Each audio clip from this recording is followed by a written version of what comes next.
Banyak orang-orang yang merasa harus mengkritik beliau, menyerang beliau supaya approval rating ini bisa turun gitu. Tetapi yang mereka tidak sadari adalah masyarakat itu kan bukan orang yang bisa terbeli dengan kata-kata.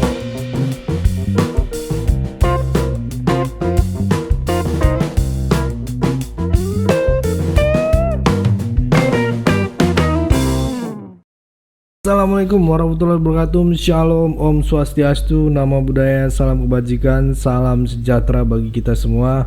Kembali lagi dengan saya di sini Leonardo Sirait di channel kesayangan kita ini, Sirait Media. Opini Bang Leo.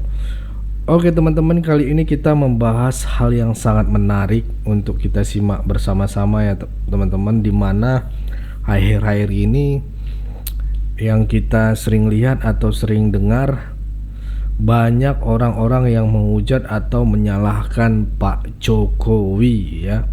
Terkhusus yang paling parah itu dari mantan partainya sendiri ya teman-teman ya, yaitu dari PDIP yang tidak henti-hentinya menyerang Pak Jokowi. Oke, tanpa berlama-lama langsung aja kita saksikan dulu video berikut ini. Kalau aku sebenarnya mau bilang seperti ini, Bang. Apakah kebijakan memindahkan ibu kota itu adalah kebijakan yang populer? Saya pikir enggak. Tetapi saya percaya bahwa pemimpin yang visioner itu harus berani tidak populer, berani tidak populis gitu. Jadi dia tidak boleh hanya menyenangkan rakyatnya dengan kata-kata yang manis, menyenangkan rakyatnya dengan angin-angin surga gitu Bang bahasanya gitu. Tidak boleh seperti itu gitu. Tetapi dia harus berani mengambil kebijakan yang terkesannya menyakitkan tetapi baik untuk rakyatnya dalam jangka panjang. Dan menurut saya itu Pak Jokowi. Saya ingat sekali kok Bang, Pak Jokowi itu selalu dikritik ketika mengambil kebijakan-kebijakan yang sebenarnya bukan kebijakan non populer, sebenarnya akan jadi populer, tapi itu pun dikritik. Seperti tol, jalan tol dulu di periode pertama bahkan hingga hari ini sering dikritik Bang. Rakyat tidak makan semen katanya, ingat nggak dulu Bang? Rakyat nggak makan besi gitu, rakyat tidak makan aspal. Tetapi akibat dari terbangunnya gitu, hampir 1 juta lebih jalan tol di Indonesia hari ini, alur distribusi menjadi lebih lancar, area-area yang dilewati oleh tol tersebut menjadi pusat-pusat ekonomi baru gitu kan. Terus kemudian juga dulu sempat ada kritik terkait MRT gitu. Jadi dulu Pak Jokowi masuk ke Jakarta gitu ya, MRT-nya masih mangkrak gitu, nggak tereksekusi. Pak Jokowi bilang kita akan eksekusi MRT, dikritik sama banyak politisi Jakarta dan bahkan politisi nasional, bilangnya duitnya dari mana gitu kan. Tetapi Pak Jokowi bilang kita harus eksekusi MRT. Hari ini Bang, MRT menjadi moda transportasi yang sangat menguntungkan bagi pekerja-pekerja di Jakarta gitu. Jadi memang terkadang kita harus berani melawan kritik, harus berani melawan berbagai macam ya omongan-omongan yang tidak enak gitu. Tapi kalau kita percaya angkanya dan kita tahu bahwa ini akan menguntungkan untuk masyarakat dalam jangka panjang, ya itu harus diambil. Dan menurut saya dalam hal ini Pak Jokowi itu pemimpin yang berani tidak populer, tapi dia tahu bahwa dalam jangka panjang ini akan menguntungkan untuk masyarakat Indonesia. Iya. Ya, apa ini kita kan melihat kritik-kritik ini, apa karena memang ada pihak yang memang tidak suka kepada Pak Jokowi ya? Menurut saya sederhana Bang. Pak Jokowi itu approval ratingnya sampai hari ini 70% lebih. Gitu. Saya kira di seluruh survei sepakat bahwa masyarakat Indonesia itu puas dengan pembangunan yang dilakukan Pak Jokowi, puas dengan stabilitas ekonomi yang ada gitu. Sehingga karena beliau ini adalah presiden yang sangat populer, bahkan di 1 tahun terakhir masa jabatannya, banyak orang-orang yang merasa harus mengkritik beliau, menyerang beliau supaya approval rating ini bisa turun gitu.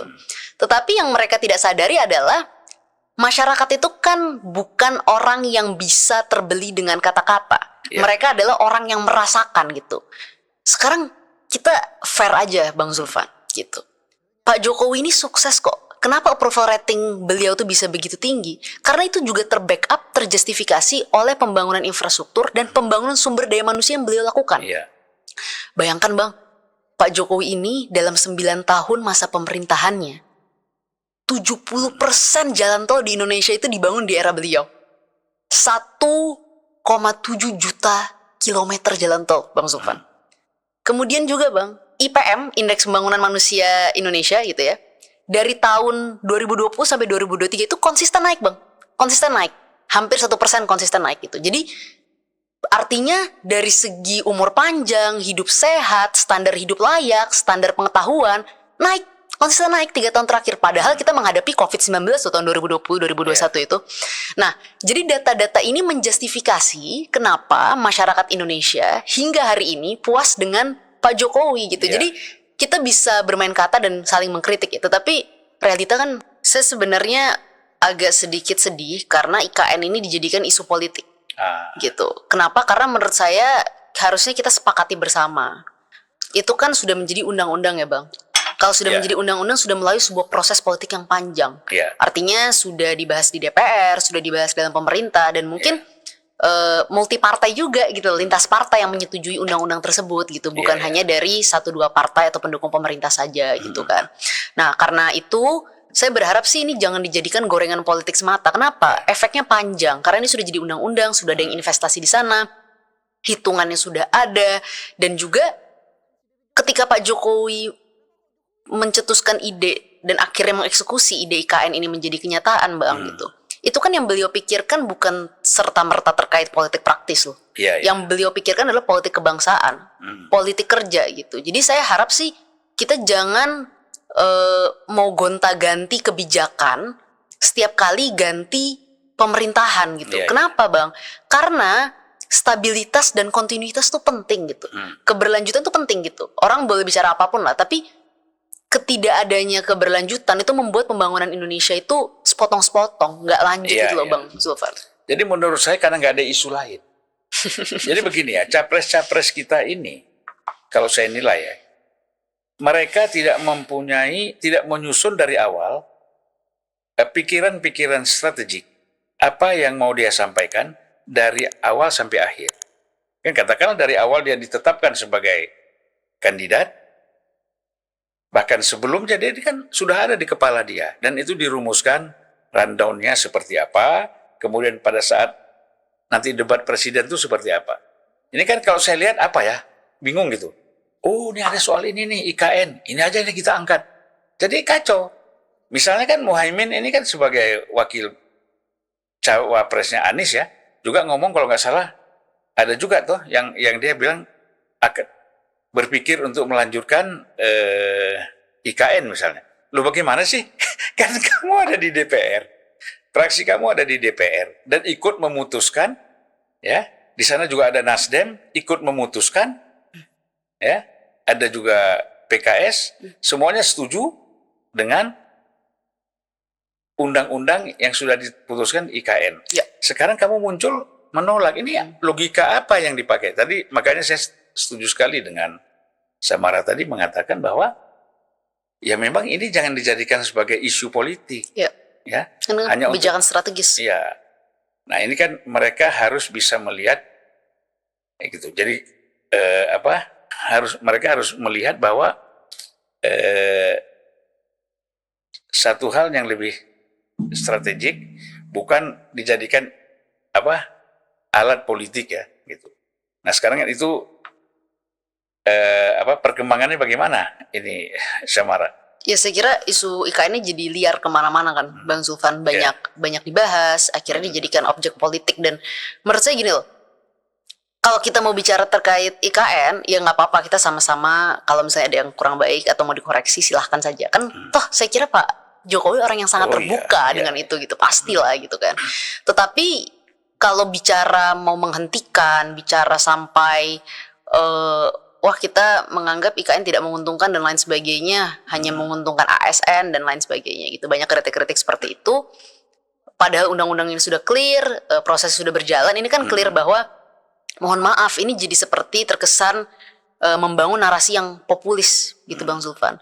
Dan menurut saya tidak fair dan tidak boleh ketika kita membangun narasi yang populis hanya untuk memenangkan sebuah pertarungan, hanya untuk menyenangkan hati sebagian orang. Padahal untuk masyarakat secara jangka panjang, untuk kepentingan nasional, dan untuk pembangunan yang berkelanjutan kita tidak pikirkan sama sekali. Jadi kalau menurut saya sih, saya lebih suka dengan cara-caranya Pak Jokowi ya gitu. Pak Jokowi ini kan belakangan ini sedang dikritik di mana-mana gitu, diserang di mana-mana.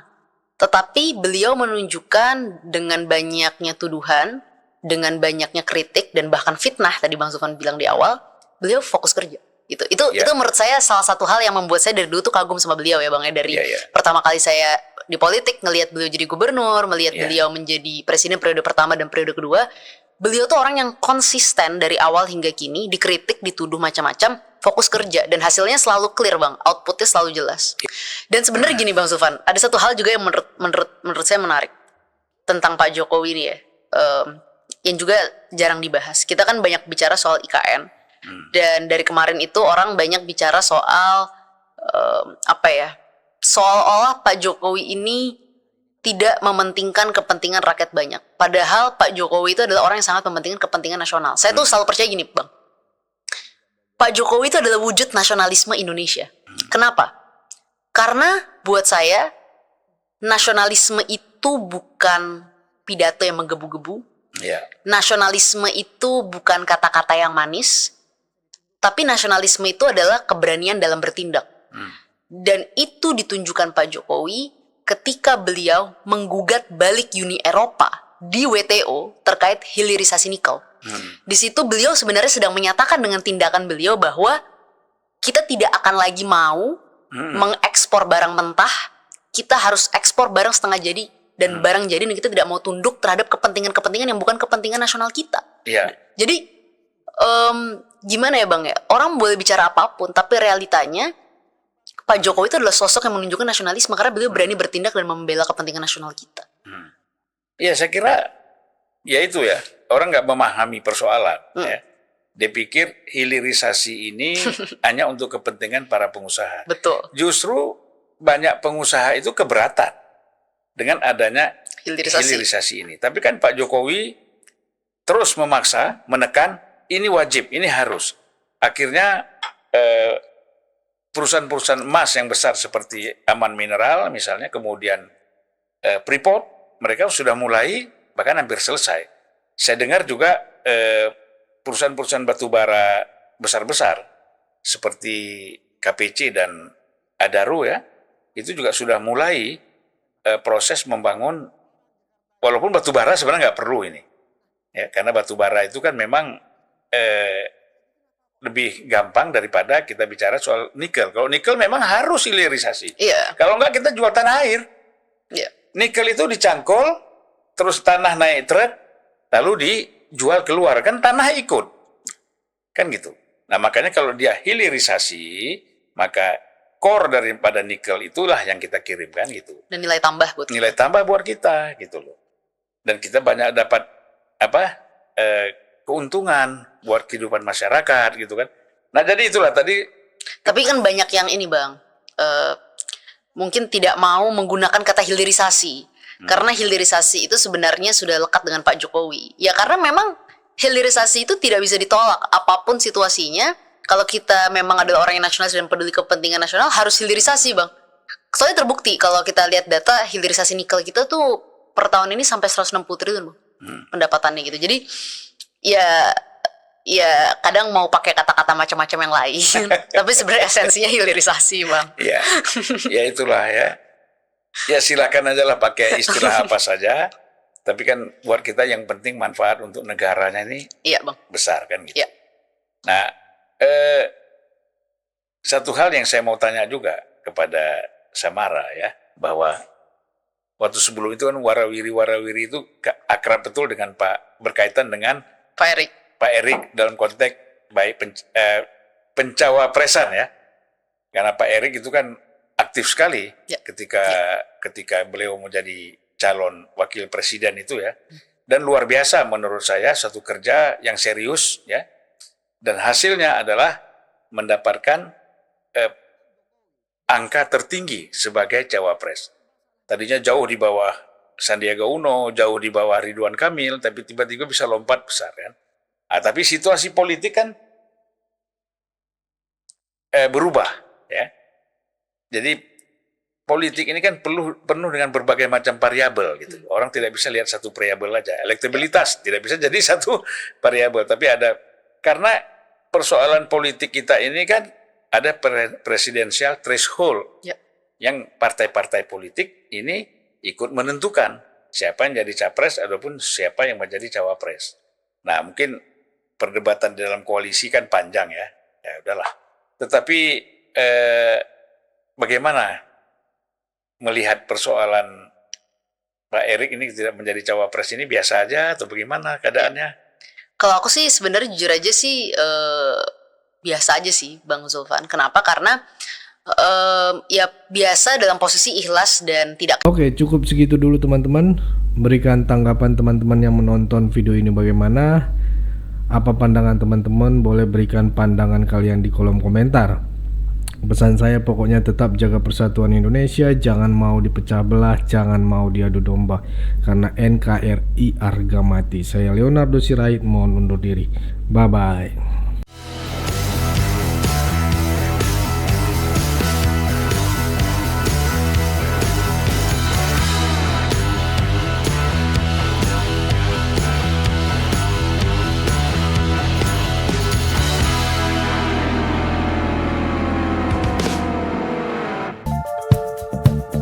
Kawan-kawan yang mau mendukung Sirait Media, boleh melalui rekening ini, dan bisa melalui Kris Mobile Banking ini. Dengan cara scan barcode Kris ini, di mobile banking, kawan-kawan.